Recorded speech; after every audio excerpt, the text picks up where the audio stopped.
علی کی بھی تقدیر کے فیصلے کرتا ہے.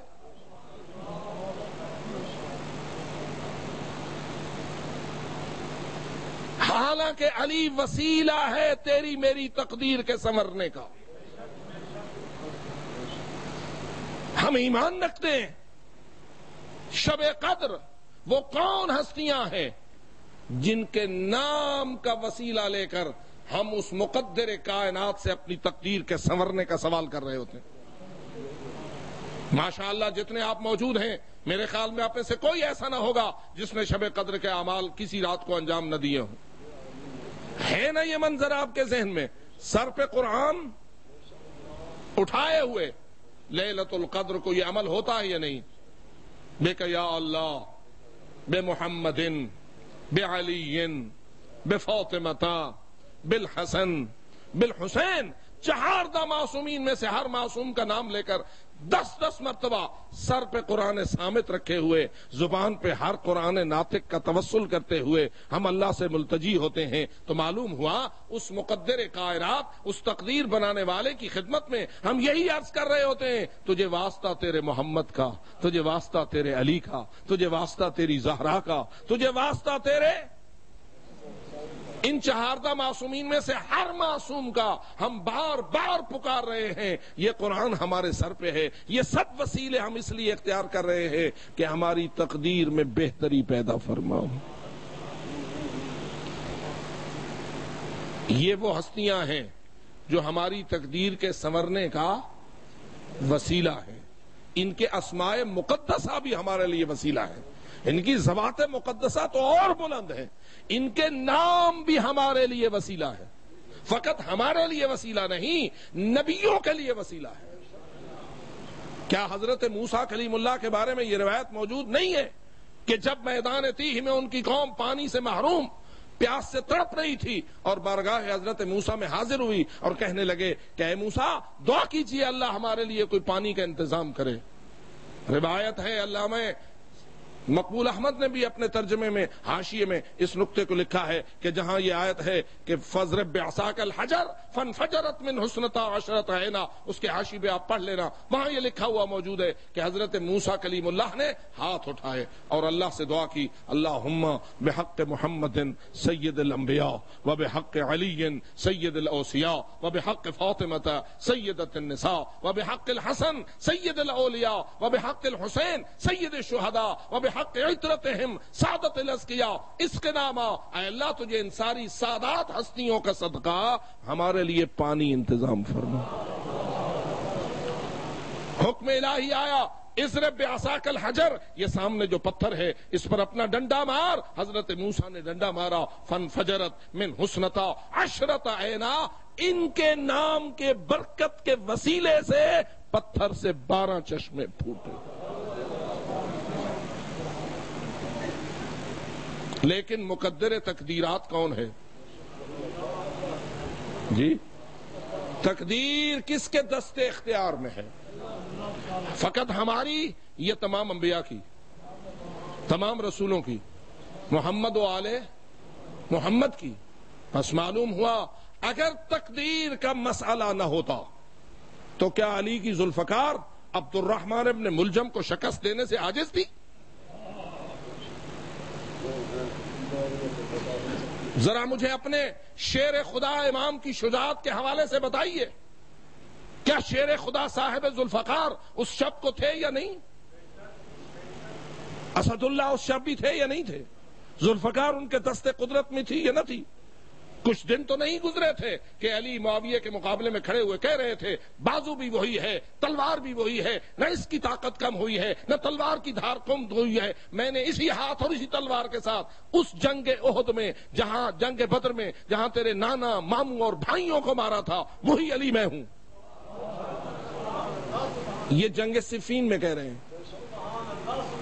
امیر المومنین ناز الآغا موجود ہے، جنگ صفین میں یہ بات کہہ رہے ہیں، اور جنگ صفین تو آپ کی شہادت سے کچھ عرصہ پہلے ہوئی ہے. تو علی تو وہی ہے. علی شیر خدا تھے اور شیر خدا تھے اور شیر خدا ہوتے ہوئے اس دنیا سے گئے. ان کے شیر خدا ہونے میں کوئی شک.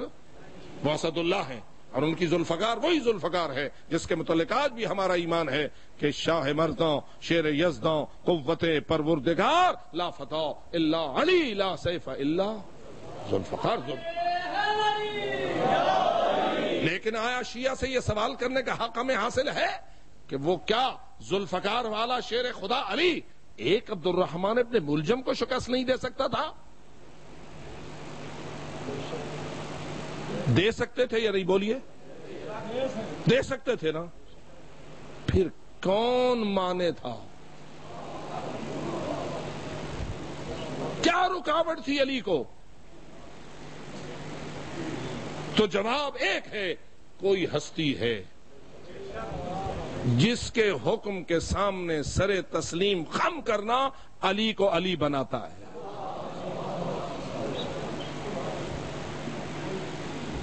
علی علی ہے، لیکن کوئی ہے جس نے علی کو علی بنایا ہے. اس کی توحید کی معرفت کا وسیلہ بھی علی ہے. اس لیے میں عرض کر رہا تھا پابند ہے علی اس کی رضا کا. ایک بال برابر ادھر بھی نہیں ہوتا اور ایک بال برابر ادھر بھی نہیں ہوتا. وہ کس کا پابند ہے؟ جس کی رضا کا پابند علی ہے. وہ اللہ کس کا پابند ہے؟ اس لیے کہتا ہے میں تو غنی مطلق ہوں، تم فقراء ہو. میرا ہر کوئی نیاز مند ہے، میں بے نیاز ہوں. قل ہو اللہ ہو احد. اللہ، یہ اللہ الصمد کیا ہوتا ہے؟ اللہ الصمد کا معنی کیا ہے؟ اللہ بے نیاز ہے. یعنی کیا مطلب؟ نیاز نہیں کھاتا، نیاز مندی اس میں نہیں. وہ کسی کا محتاج نہ تھا، نہ ہے، نہ ہوگا. جس میں احتیاج ہو وہ اللہ نہیں ہو سکتا. حتیٰ کہ اگر وہ محمد و آل محمد کا بھی محتاج ہو تو اللہ نہیں. ان جملوں کو سمجھیے، ان حقائق کا ادراک کیجئے. موت ہر ایک کو آنے والی ہے، ہم نے بھی مر جانا ہے، لیکن کل کوئی تو گواہی دے گا کہ کوئی تھے جو اہل بیت کی توحید کو خالص بیان کرتے تھے. جب سے تیرے بیانات بکنے لگے، جب سے تمہاری واہ واہ تمہارے ممبر کی کامیابی کی بنیاد بن گئی، جب سے جاہلوں کی واہ واہ مجلس کی کامیابی کی بنیاد بن گئی، اس وقت سے مجلس کا گراف گرنے لگا. اور آج تو ماشاءاللہ واہ واہ والے بھی خریدے جاتے ہیں. جب ہر چیز مارکیٹ بن جائے، ہر چیز کمرشل ہو جائے، دین اور معرفت بھی کمرشل ہو جائے، تو پھر گراف ڈاؤن ہوگا، اپ نہیں ہوگا. یہاں تو ایسے چاہیے کہ جن کو حسین کہے چلے جاؤ، وہ کہیں چھوڑ کے نہیں جا سکتے.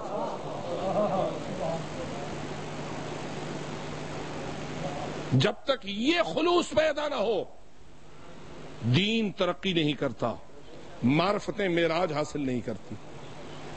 تو عزیزان من، اللہ وہ ہے کہ جو لا محدود ہے، لا حد لا. نہ اس کی ذات کی کوئی حد ہے، نہ اس کی کسی صفت کی کوئی حد ہے، نہ اس کے اختیارات کی کوئی حد ہے، اور وہ اپنی عبادت میں وحدہ لا شریک ہے. اسی لیے معبود برحق ہے کہ اس جیسا کوئی خالق نہیں. اسی لیے وہ وحدہ لا شریک ہے کہ اس جیسا کوئی رازق نہیں. اسی لیے وہ وحدہ لا شریک ہے کہ اس کے اختیارات میں کوئی شریک نہیں. شرک کی وہاں کوئی گنجائش ہو ہی نہیں سکتی.